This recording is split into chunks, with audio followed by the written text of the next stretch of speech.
Quran surah kedua ayat 45 sampai 46. Gurau saja ya. Ya sejenak. Wasta'inu. Perhatikan kalimatnya wasta'inu.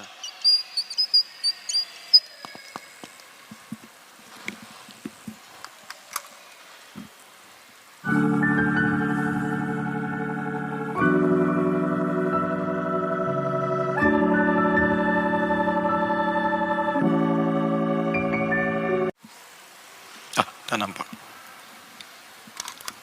Wasta'inu. Dan jika kalian punya persoalan dalam kehidupan, maka mintakan solusi, minta tolong. Ini perintah Allah. Kalau kita hendak merubah kalimat perintah ini, fi'il amr, dalam bentuk permohonan, ya Allah, sekarang kami minta solusi, minta tolong. Wasta'inu, mintalah pertolongan, minta solusi. Lalu kita katakan, ya Allah, sekarang kami akan minta solusi. Maka kalimatnya akan berubah dari wasta'inu menjadi nasta'in. Nasta'in.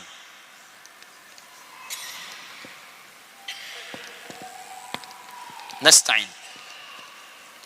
Kalau kita katakan, ya Allah, kami minta solusi ini hanya kepada Engkau saja, tak ada yang lain. Kami yakin denganmu, Engkau yang berjanji, sekarang kami minta.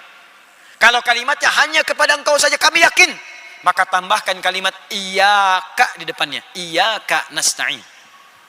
Iyyaka. Perhatikan kalimat ini rahasianya. Kata Allah, bila kamu punya persoalan, punya masalah, punya problem dalam hidup, maka mintakan kemudian kepada Allah. Bagaimana caranya? Wassalah, dengan menunaikan solat. Saya nak tanya pada tuan dan puan, maaf ya, apakah dalam solat kita mengucapkan kalimat iyyaka nasta'in? Ya. Kapankah itu? Saat berdiri dalam solat, saat membaca Al-Fatihah, saat membaca Al-Fatihah. Sekarang saya bacakan hadis qudsi riwayat sahabat Anas bin Malik radhiyallahu taala anhu. Bagaimana Allah akan mengabulkan doa orang solat ketika dia membaca kalimat ini. Hadis sahih diriwayatkan oleh sahabat-sahabat senior. Haddatsana qala Rasulullah sallallahu alaihi wasallam an rabbih qala Allah azza wa jalla. Allah Subhanahu wa taala berfirman dalam hadis qudsi. Perhatikan kalimatnya. Qasamtu shalah baini wa baina 'abdi. Aku bagi solat itu menjadi dua bagian. Bahagian aku dan bahagian hambaku. Wali 'abdi ma sa'al. Jika hambaku mengerjakan bagiannya dengan sempurna, maka aku akan berikan bagianku untuk mereka, yaitu aku berikan apapun yang dia minta dalam solatnya. Aku bagi solat menjadi dua bahagian, bahagianku dan bagian hambaku. Jika hambaku mengerjakan bagiannya dengan benar sempurna, maka aku akan kabulkan apapun yang dia minta dalam solatnya. Kapan itu dimulai? Yuk kita baca hadisnya. Idza qala al-'abdu alhamdulillahi rabbil alamin. Jika hamba itu bermula solat dia membaca alhamdulillahi rabbil alamin, qala Allah azza wa jalla hamadani 'abdi, maka Allah akan menjawab seruannya itu dengan kalimat hamadani 'abdi, hambaku sedang memujiku. Wa idza qala al-'abdu ar-rahmanir rahim. Jika hamba itu berkata ar-rahmanir rahim, qala Allah azza wa jalla, maka Allah menjawab athna 'alayya 'abdi, hambaku sedang menyanjungku. Wa idza qala al-'abdu maliki yaumiddin. Jika hamba berkata maliki yaumiddin, qala Allah azza wa jalla majjadani 'abdi, hambaku sedang mengagungkanku. Awas, kerana tu kalau sedang solat, rasakan kita ini ditatap oleh Allah. Tak mampu melihat, tapi rasakan kita dilihat. Dan rasakan dijawab setiap kalimat kita tu. Itu yang disebut ihsan namanya. Orangnya disebut muhsin. Bukalah hadis riwayat Muslim di jilid yang pertama, nomor hadis yang ke-8, riwayat sahabat Umar bin Khattab radhiyallahu taala anhu. Sebelah kiri paling atas di kitabnya. Dinukil oleh Imam An-Nawawi rahimahullah dalam kitabnya Al-Arba'in An-Nawawiyah, nomor hadis yang kedua, dikenal dengan hadis Jibril. Ketika Nabi SAW disoal oleh malaikat tentang ihsan, ditanya mal ihsan, kata Nabi, an ta'budallaha ka'annaka tarah, fa illam takun tarahu fa innahu yarak. Engkau beribadah menyembah Allah, ta'budallah, engkau beribadah menyembah Allah. Kalau kita ingin beribadah, kita ucapkan na'budu. Na'budu, engkau beribadah kerana Allah. Seakan-akan engkau merasakan ditatap oleh Allah Subhanahu wa taala sekalipun kau tak mampu menatapnya. Rasakan.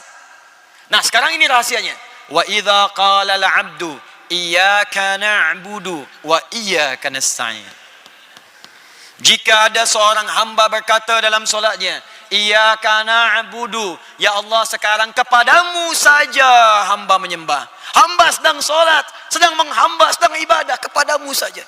Tak ada yang lain. Wa iyyaka nasta'in. Dan sekarang hamba ya Allah punya soalan dalam hidup. Punya masalah. Hadirkan dalam hati kita tuh. Rasakan. Tuhan punya masalah apa? Tuhan punya problem apa? Hadirkan dalam hati. Jadi bukan sekedar bacaan saja. Begitu caranya, hadirkan dalam jiwa kita. Ya Allah, ini suami saya, istri saya, anak saya, budak-budak, di sekolah, problem di kantor, di pekerjaan, jabatan. Hadirkan di benak kita nih. Nabi Zakaria tuh melakukan itu. Jadi ketika berdiri dalam sholat, beliau minta. Qala Rabbi habli min ladunka dzurriyyatan thayyibah innaka sami'ud du'a. Ya Allah, mereka berkata hamba tak mungkin punya keturunan. Karena secara medis istri hamba divonis monofos dan mandul. Kata klinis tak mungkin punya keturunan. Mohon dalam sholat, dalam berdirinya, berdiri. Dijawab oleh Allah. Fanadatul malaikatu wa huwa qa'imun yusalli fil mihrab. Turun malaikat, beliau masih berdiri dalam sholatnya. Belum tuntas sholatnya, masih berdiri dalam sholat. Annallaha yubashshiruka Yahya. Allah berikan berita gembira, engkau akan punya anak, langsung bahkan namanya dari Allah Yahya, yang berarti hidup. Yang mustahil menurut manusia terlahir dari rahim seorang perempuan yang monofos dan mandul bayi hidup, kata Allah tak ada yang mustahil. Kita nih ditunggu oleh Allah dalam salat. Wa iyyaka nasta'in, dan kepada engkau ya Allah kami memohon sekarang petunjuk, pertolongan, solusi. Apa jawab Allah? Perhatikan jawabannya di hadis qudsi. Hadza baini wa baina abdi. Inilah kata Allah yang kumaksud perjanjian antara aku dengan hambaku. Wali abdi ma sa'al. Dan jika hambaku benar sholatnya sampai bacaan ini, apapun yang engkau minta sekarang, aku akan kabulkan. Saya tak mau berjanji lah. Tapi kalau ada masa lagi berkunjung beri kuliah ke sini, kita bahas fikih sholat, ada 4 rahasia dalam sholat. 4 ni kalau benar dilakukan, maka doa-doa kita sulit untuk ditolak. Hadisnya sahih. Bahkan dalam ayat Quran tu ada beberapa posisi yang langsung minta yang terbaik. Jadi kalau ingin masuk surga, minta surga yang paling bagus. Kalau dunia, minta yang paling hebat. 4 tu berdiri, 2 ruku, 3 sujud, 4 sesaat sebelum salam. Bagaimana caranya? Nanti kuliah yang lain. Nah, tapi apakah setiap orang yang berdiri minta? Belum tentu. Apakah setiap orang yang baca ini dikabulkan? Belum tentu.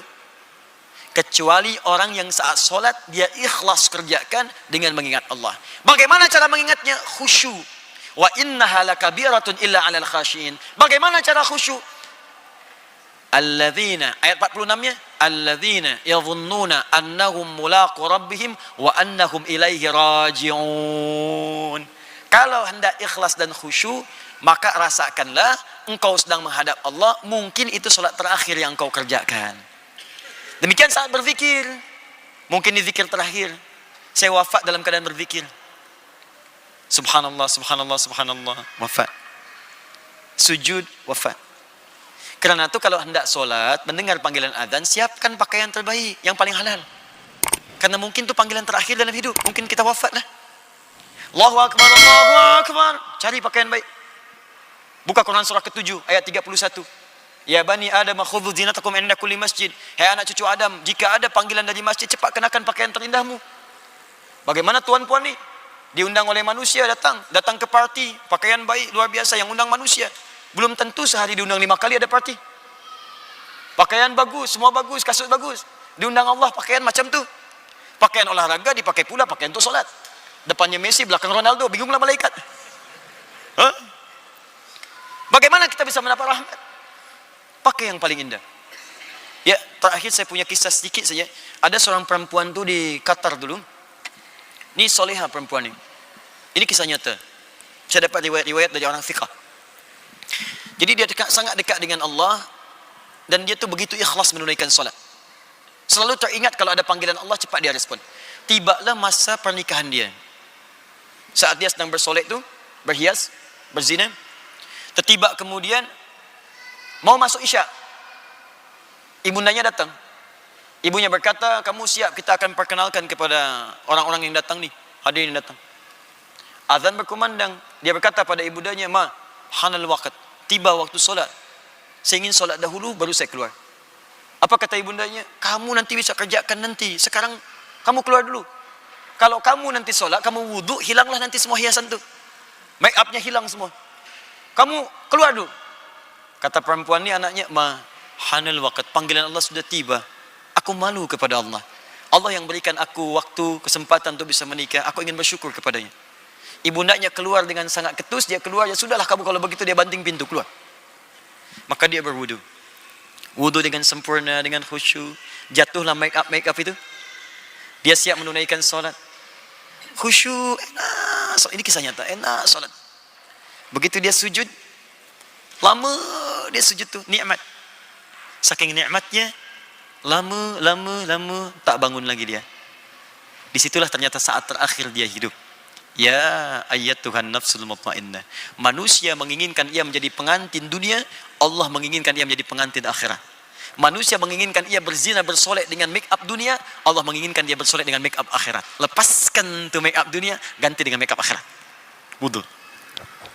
Insyaallah. Begitulah berzikir. Rasakan seakan-akan kita akan wafat. Indah.